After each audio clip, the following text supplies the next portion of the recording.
Rate है यहाँ पे डिपेंडेंट वेरिएबल। अब यहाँ पे आपने ये क्या करना है कि ये कहीं मैंने डिफाइन किया होगा कि एक्सचेंज रेट किस तरह मेजर किया हुआ है।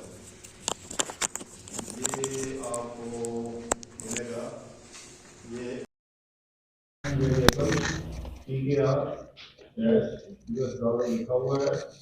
मतलब ये है कि ये अगले पेज ऊपर देखें, पेज नंबर 8 में तो ऊपर देखें नोट जो बताया गया है कि एक्सचेंज कैसे मेजर हुआ है। क्योंकि जब एक्सचेंज रेट की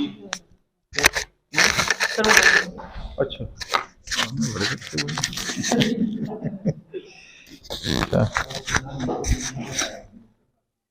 अच्छा, अब ये देखें, आपने इसको इसकी इंटरप्रिटेशन से पहले you have to look at the definition of exchange rate, because exchange rate is defined in two ways. One is known as direct quotation, the other is known as indirect quotation. तो direct quotation क्या होती है? When your currency is indicated as a numerator, PKR जब ऊपर रखा है तो इसको direct quotation में कहते हैं। तो PKR ओवर US डॉलर है ये। तो इस चीज़ को इंटरप्रिटेशन करते हुए ध्यान में रखना है। तो यहाँ पे ये नेगेटिव, ये मैंने उसी रिजल्ट में से वो हिस्सा क्रॉप करके यहाँ पे नीचे ये दिखाया है आंसर में। अगर आप टी वैल्यू देखें सिग्निफिकेंट है, और KSE 100 की जो कोफिशिएंट की वैल्यू वो नेगेटिव है। तो इसका मतलब ये है कि KSE 100 का जो इम्पैक्ट है एक्सचेंज रेट पे वो नेगेटिव है। वजह लिखी हुई है कि अब इसका मतलब क्या है कि क्या एक्सचेंज रेट, क्या KSE इंडेक्स बढ़ने से पाकिस्तानी करेंसी एप्रिशिएट हो रही है या डेप्रिशिएट हो रही है?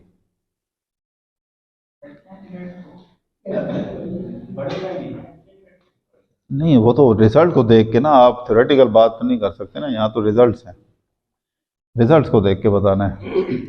रिजल्ट सिग्निफिकेंट है, टी वैल्यू माइनस है, सिग्निफिकेंट है, तो इसका मतलब ये है कि जो जिस फॉर्मेट में भी एक्सचेंज रेट गिवन है that is negatively affected by the increase in KSE 100।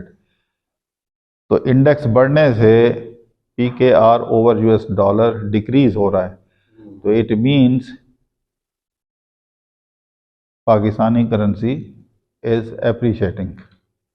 If KSE 100 improves, the Pakistani rupee appreciates. Appreciation होगी ना, PKR नीचे जा रहा है ना डॉलर के मुकाबले में, रुपी ओवर डॉलर है ना, तो जब वो रेशो कम हो रही है एक्सचेंज रेट KSE 100 बढ़ने से, तो ये यही शो कर रहा है। तो ये इस बात का चकरा नहीं जाना, ये देखना है कि how is exchange rate defined.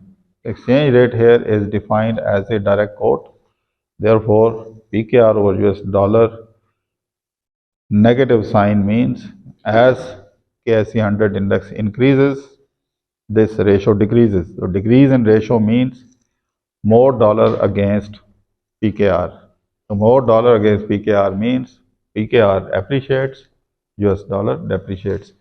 तो स्टॉक मार्केट का पाकिस्तानी करेंसी पे अच्छा इफेक्ट, यहाँ पे सिग्निफिकेंट इम्पैक्ट नज़र आ रहा है।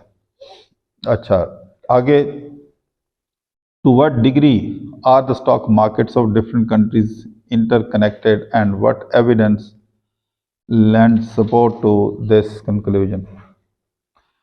ये क्योंकि अगर आप रिजल्ट्स को देखें तो आपने ये देखना है कि if you look at the results, ये कौन कौन से स्टॉक मेंशन किए हुए हैं। इसमें है शंघाई है, KSE 100 है, निफ्टी 50 है, यानी China, Pakistan, Bangladesh, India, south Africa, ये इसके स्टॉक्स हैं। आप इनके सामने देखेंगे कि क्या ये सिग्निफिकेंट हैं या नहीं है। लेकिन अगर ये सिग्निफिकेंट होंगे, यहाँ पे डिपेंडेंट वेरिएबल तो एक्सचेंज रेट है, तो ये तो एक्सचेंज, हमने उस क्वेश्चन यहाँ पे ये है कि क्या ये जो स्टॉक मार्केट्स हैं इन कंट्रीज़ की वो पाकिस्तान के साथ कनेक्टेड हैं या नहीं है, या आपस में कनेक्टेड हैं या नहीं है। यानी कैसे होगा, if fluctuation in one is affecting the other then there is connectivity. अगर नहीं हो रहा तो फिर कनेक्टिविटी नहीं होगी। अब ये कैसे पता चलेगा, ये आपको मल्टीकुलिनियरिटी से पता चल रहा है। मल्टीकुलिनियरिटी यानी VIF एक ऐसा इंडिकेटर है which is connecting the independent variables including KSE 100 index. ठीक है, ये थोड़ा सा डॉज है यहाँ पे घुमा के IV का आपस में। ठीक है, तो यहाँ पे IV सारी स्टॉक मार्केट्स हैं, एक्सचेंज रेट तो स्टॉक मार्केट नहीं है ना।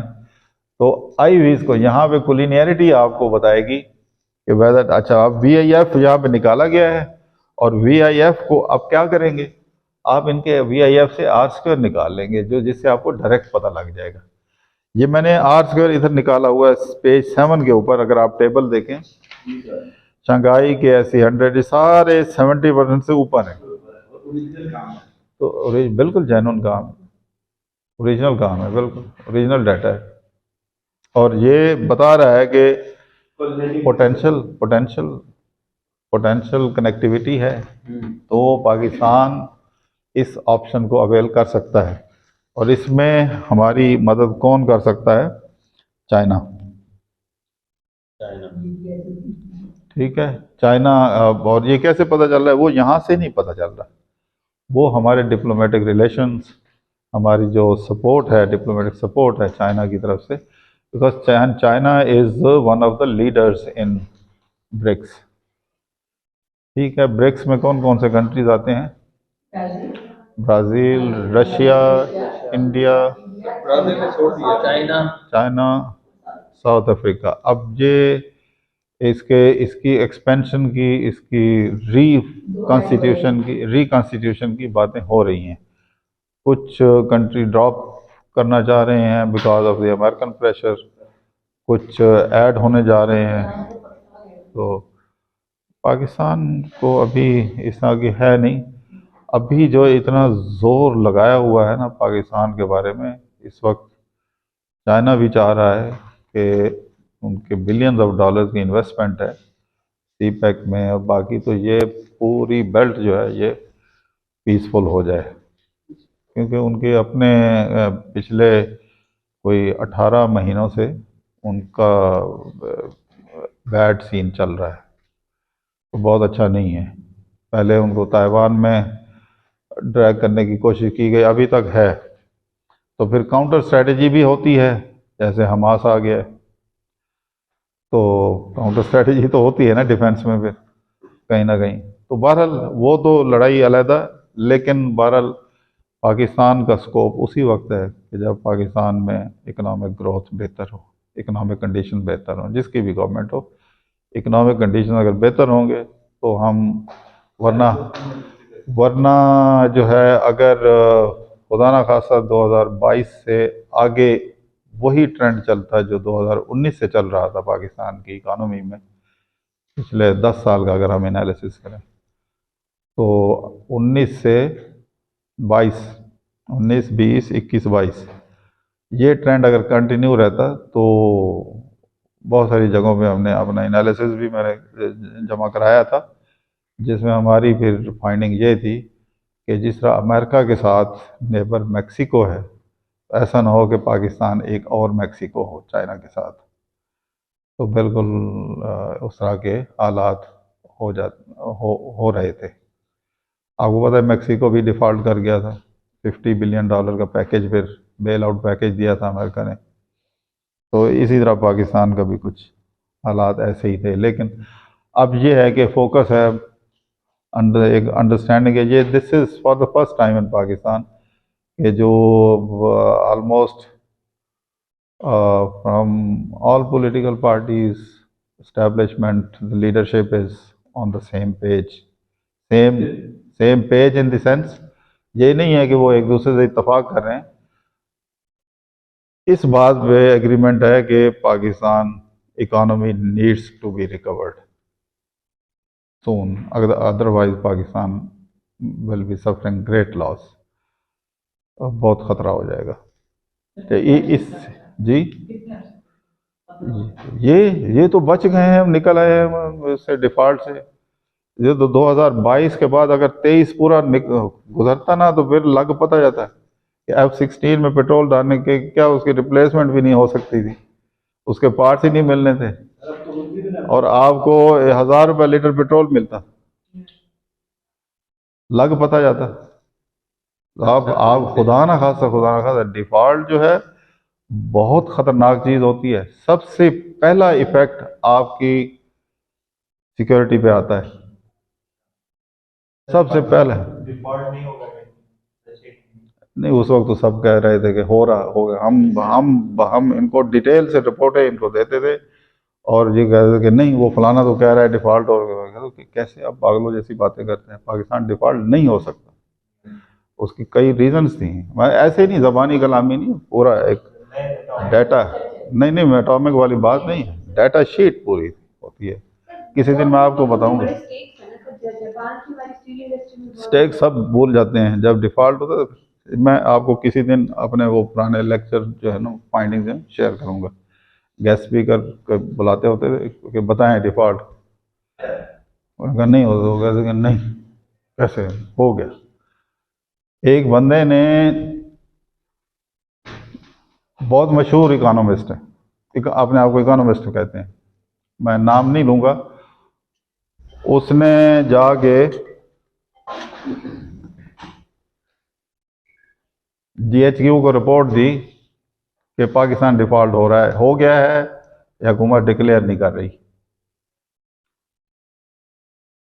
तो किसी वाया से और मेरा बुलावा आ गया कि भाई ये क्या कह रहे हैं डॉक्टर साहब, ये डिफ़ॉल्ट हो गया है। मेरे मुंह से जज्बात से निकला कि ये बकवास कर रहे हैं, ये नहीं। उन्होंने नहीं, आप रिपोर्ट बना के दी हमें कि पाकिस्तान डिफ़ॉल्ट नहीं करेगा। बात सच है, देख लें, आपके सामने है। ये 21 की बात है, जब ये उन्होंने जाके कहा कि जी वो ये हो गया तो हो जाएगा, कुछ नहीं होता। वो 22 में फिर हालात बदले कुछ, फिर 22 के बाद मुश्किल हालात आए, तो 22-23 एक पाकिस्तान के ऊपर बहुत मुश्किल वक्त था, लेकिन अब खैर ठीक है जी। आगे चलें जी, क्वेश्चन नंबर, ये हो गया, ये कैलकुलेशन हो गई, और आगे ये कुलिनियरिटी, ये उसी तरह की चीज़ें हैं जैसे पीछे आई थी, लेकिन जहाँ पे डिफरेंट स्टाइल है, तो वही सारा वही है, वही पेज है। अच्छा, ये आगे ये भी उसी तरह का टेबल है। क्वेश्चन नंबर 6 पे आ जाए। Why is it crucial to manage heterozygosity in the field of business data analytics? जी, हेटेरोज़ाइगोसिटी क्यों बुरी है, ये इसका शॉर्ट आंसर यहाँ पे लिखा हुआ है कि हेटेरोज़ाइगोसिटी, पढ़ लें मेरे ख्याल है। So if we do not manage the heterozygosity, the regression models are not considered accurate. जब वो accurate नहीं होंगे, results reliable नहीं होंगे, and the model is not suitable for informed decision making. So business analytics के अंदर if there is presence of heterozygosity in the model, that must be controlled. That must be, उसका तरीका क्या है, weighted least square हम लगा लें ताकि हमारे रिजल्ट्स हैं वो रिलायबल निकल आएँ। आगे है B part, under what circumstances and through what means are arch methods employed.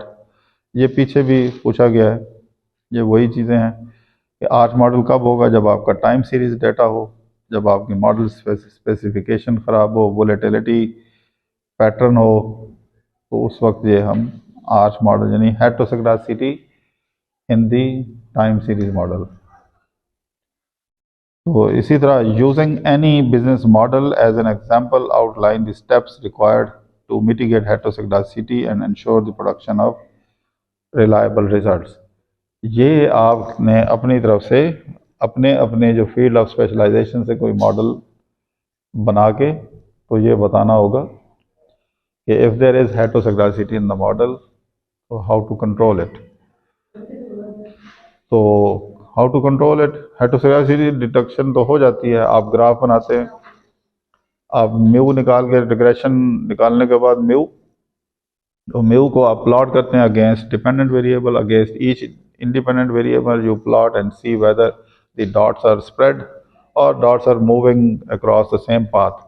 So if they are crossing the constant path, it means there is heteroscedasticity. अब इसको कंट्रोल कैसे करना है? We need to identify the outliers. Outliers को दूर कर दें. आप नेचुरल लॉग लगाएं, उससे भी काफ़ी बेहतर हो जाता है. आप जो है weighted least square model use करें, वेट्स कैलकुलेट करके रिग्रेशन, जैसे मैंने एक करके भी दिखाया, तो वो स्टेप्स फॉलो करें तो the model, the heteroscedasticity is removed and the model become reliable. तो ये नीचे लिखा हुआ भी है डिटेल आंसर जो है, ये सारी पूरी जो है ना आगे डिटेल दी हुई है, इसको आप पढ़ लेंगे. जी ये थोड़ा लंबा सवाल है, ये सिनेरियो है. एक मिनट आप इसको पढ़े, मैं कॉल आ रही थी.